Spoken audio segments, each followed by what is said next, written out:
सज्जनहार पिता का तो नाम नहीं लेता, लेकिन खुद बोलता है मैंने पिटाई है। इतनी बड़ाई है मनुष्य के अंदर, तो ये बड़ाई सज्जनहार पिता के आगे ये बड़े काम आने वाली नहीं। तो इसी तरह से बड़ाई मारी मारी न पूरा करियो मानव अवतार, कि ये बड़ाई मार मार के ही ये मनुष्य अवतार ऐसे पूरा कर दिया। नहीं तो विचारी ली दो मारो क्या छे मुकाम, कि उसने तो विचार नहीं किया कि मैं जाऊंगा तो कहा जाऊंगा, ये बड़ा मार मार के बाप के घर जाऊंगा, ये ऐसे ही योग्य है कि भटकता रहूंगा। नहीं ते विचार ली तो मारो क्या छे मुकाम, ते पवित्र ठाम दर्शावा खातर साचो पुरुषार्थ योग, कि ये पवित्र ठाम दर्शाने के खातिर पुरुषार्थ, साचो पुरुषार्थ योग, कि हम बाप के घर वैसे वैसे नहीं पहुंच जाएंगे, आरती बोलने से नहीं पहुंच जाएंगे, लेकिन हमारा मन विचार वाणी कर्म ऐसे शुद्ध होने चाहिए। नहीं तो आरती तो बोला करेंगे, लेकिन हमारा मन विचार वाणी कर्म जो शुद्ध नहीं होगा तो इसका क्या मतलब। तो इसी तरह से ये पवित्र ठाम दर्शाने के खातिर ये पुरुषार्थ की जरूरत है। कोई बाप के घर ऐसे वैसे नहीं पहुंच जाएगा, इसके लिए पुरुषार्थ करना पड़ेगा, मेहनत करनी पड़ेगी। ये खुद को पहुंचना है। ते पवित्र पुरुषार्थ योग कुंवर जगेंगे या ना छे, कि ये पवित्र पुरुषार्थ योग से कुंवर जगेंगे या ना छे। दादा ने ऐसे नहीं पुरवार कर दिया ईश्वर की समक्ष, दादा ने भी ये पुरुषार्थ करके आज विश्व के अंदर first Lord of the treasury Purwar हुए दादा। तो दादा ने कितनी मेहनत की होगी, कितना पुरुषार्थ किया होगा। ते पवित्र पुरुषार्थ योगे कुंवर जगेंगे या ना छे, स्वकर्ता पितु के कुंवर जगेंगे या ना छे। स्वकर्ता पितु के जय।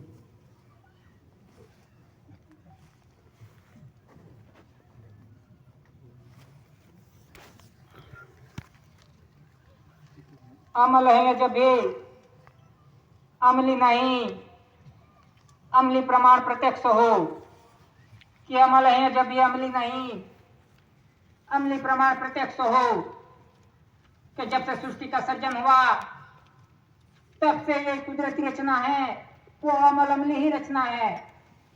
कि जब से सृष्टि का सर्जन हुआ तब से सूर्य चंद्र पवन पानी धरती माता, जो भी सृष्टि जगत पे जो कुछ भी रचना है वो पवित्र, यानी एक बार बीज का निर्माण कर दिया तो उसको दूसरी बार बीज बनाना नहीं पड़ा। एक बार रचना कर दी तो इसकी रचना चालू है, उसकी रचना चालू है, कि नहीं बनानी पड़ी। तो इसी तरह से जो भी सृष्टि जगत पे एक बार निर्माण हो गया, उनका वेला यानी साकल इसकी चालू है, चैन चालू है, दूसरी बार सृजनहार पिता को बनाने नहीं पड़ी। लेकिन इस साकल में जो कुछ भी जीव रखे सृजनहार पिता ने, एक बार जीव रख दे तो दूसरी बार बनाने नहीं पड़े, इसकी रचना चालू है। तो इसमें कोई फेरफार नहीं हुआ, अमल अमली चालू है। लेकिन ये मनुष्य इतना होशियार है कि ये कुदरती रचना में जो एक बार बीज रख दिया तो इस बीज का भी मनुष्य ने आज हाइब्रिड बना दिया। कि जो कुदरत ने सृजनहार पिता ने जो बीज रखा था पवित्र बीज, वो बीज भी मनुष्य का कम पड़ा तो उसको भी हाइब्रिड बना दिया। तो इसी तरह से जो कुदरत की रचना थी, इस रचना को जो भी बीज थे उसको खंडित कर दिया, इतना विरोध कर दिया कि बीज को ही नया बना दिया, हाइब्रिड बना दिया। जो भी देखो आज तो जो कुछ भी धान्य कहीं देखने जाओ तो कहीं पे भी ये ओरिजिनल बीज नहीं मिलेगा, कहीं पे ही मिलेगा। आज तो सब सुधर गए, सब बड़े खेडूत हो गए, किसान हो गए, कि मैं तो इतना पिकाता हूं मैंने तो वो बीज डाला, वो हाइब्रिड बहुत अच्छा आता है, बहुत बिकता है। तो जो खेती करता था ओरिजिनल बियारा, वो भी लोभ में आ गया और वो बीज भी निकाल दिया, वो हाइब्रिड कर करके वो भी बिकाने लगा। तो आज परिस्थिति कैसी है, ये हाइब्रिड खा खा के आज मनुष्य में हाइब्रिड टेक्नोलॉजी वाला बन गया मनुष्य भी, कि कब लुढ़क जाए इसका भी कोई पता नहीं।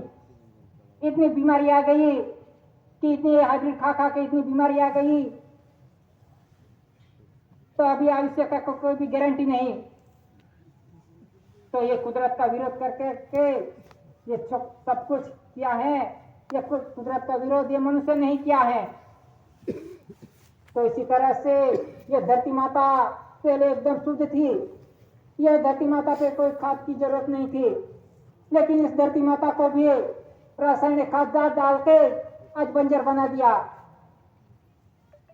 ये बंजर किसने बनाया, ये जिसे होशियार प्राणी कहा जाता है, वो मनुष्य को, वही होशियारी में सब कुछ बिगाड़ के बैठा है, आज कुदरत का आज बंजर बना दिया। तो इसी तरह से जो कुछ भी बिगाड़ा है, जो कुछ भी किया है, वो मनुष्य ही जिम्मेदार है इनका, कि ये धरती माता मनुष्य ने नहीं बनाई थी, ये तो कुदरत की शुद्ध रचना थी, जो हम बना नहीं सकते उसका हम कैसे खंडित भी कर सकते हैं इसको। तो ये मनुष्य कैसा है, किसमें शामिल किया जाए मनुष्य को, श्रेष्ठ मनुष्य अवतार में शामिल किया जाए किसमें।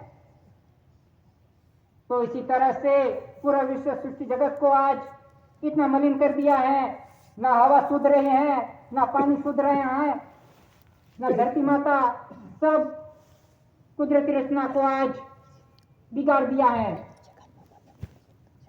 तो इसी तरह से ये मनुष्य अवतार ने सब कुछ बिगाड़ दिया, कि कोई परमाणु हमला कर रहा है तो आज परमाणु बम एक डाल दिया, फिर धरती माता पे कोई दाने कण भी उत्पन्न नहीं होगी, बंजर हो जाएगी जमीन। और इसकी बड़ाई मार रहे हैं कि मेरे पास इतने परमाणु बम है, मैं इतना ताकतवर हूं। किसको नाश करने बैठा है और किस पे बड़ाई मार रहा है, ये सृजनहार पिता को ही नाश करने बैठा है मनुष्य, और बड़ाई मार रहा है कि मैं एक फोड़ दूं तो सबको नाश कर दूं, विनाश कर सकता हूं। किसका विनाश करेगा ये तो आने वाला समय पता चलेगा। ये सृजनहार पिता ये सब कुछ देख रहा है, सब कुछ सृजनहार पिता के हाथ में है, लेकिन मनुष्य ने तो इतना बिगाड़ दिया विश्व सृष्टि जगत को, ये बड़ाई मार मार के। ये तो धरती माता में जो निर्दोष जीव जंतु हैं, पशु पंखी ढोर ढाकर, कि इसने आज दिन तक कुदरत का कोई विरोध नहीं किया, उसको जैसे ही खाना दिया वैसे ही खाते आ रहे हैं। जो भी शाकाहारी हैं पशु पंखी, जो घास चारा खाता है वो घास चारा ही खाएगा, उसके खाने में कोई बदलाव नहीं किया। गाय है भैंस है वो चारा खाएगी तो चारा ही खाएगा, वो कभी कोई मांस नहीं खाएंगे। जैसे जैसे कुदरत सृजनहार पिता ने जैसा जैसा आहार दिया है वैसे ही खाते आ रहे हैं, इसमें आज दिन तक कोई परिवर्तन नहीं हुआ। जो वाघ भैंसी हैं, जो कुछ भी मांसाहारी हैं, वो लोही ही पिएगा, वो घास नहीं खाएगा। तो ये तो कुदरत ने सृजनहार पिता ने पहले से ही व्यवस्था दी है उनको, उसके खाने में आज दिन तक कोई फेरफार नहीं हुआ है। लेकिन मनुष्य को तो क्या दिया है खाने के लिए, तो पवित्र आहार दिया है, पितु जो कणी प्रकाशित कणी का आहार दिया है, लेकिन मनुष्य ने तो सृष्टि जगत पे सबको खा गया, सब कुछ ले लिया। सृजनहार पिता को तो इस पशु पंखी ढो ढाकर जो मूंगे जीव हैं उनकी चिंता है कि इनका तो कोई दोष नहीं है, वो तो जैसे जीते आ रहे हैं वैसे ही जीते आ रहे हैं। इसने किसी का पड़ा नहीं लिया कि किसी का ले नहीं लिया, वो तो जैसे जी आ रहे हैं अमल अमली जीवन जीते आ रहे हैं। तो इसी तरह से जो भी पशु पंखी हैं, जो पक्षी हैं, जो एक देश से दूसरे देश कभी कभी बरस में वो निकलते हैं घूमने के लिए, एक देश में से दूसरे देश में जाते हैं, तो जाते हैं घूम के फिर से वापस अपने देश में लौट जाते हैं। लेकिन ये मनुष्य ऐसा है, वो कहां से आया, कहां से भटकता भटकता आया, जहां पे अच्छा लगा वहीं रुक गया और वहां ही हक जमाने लगा कि ये मेरा है मेरा है। तो इसी तरह से जो कुछ भी विरोध किया है वो मनुष्य ने ही किया है, तो इनका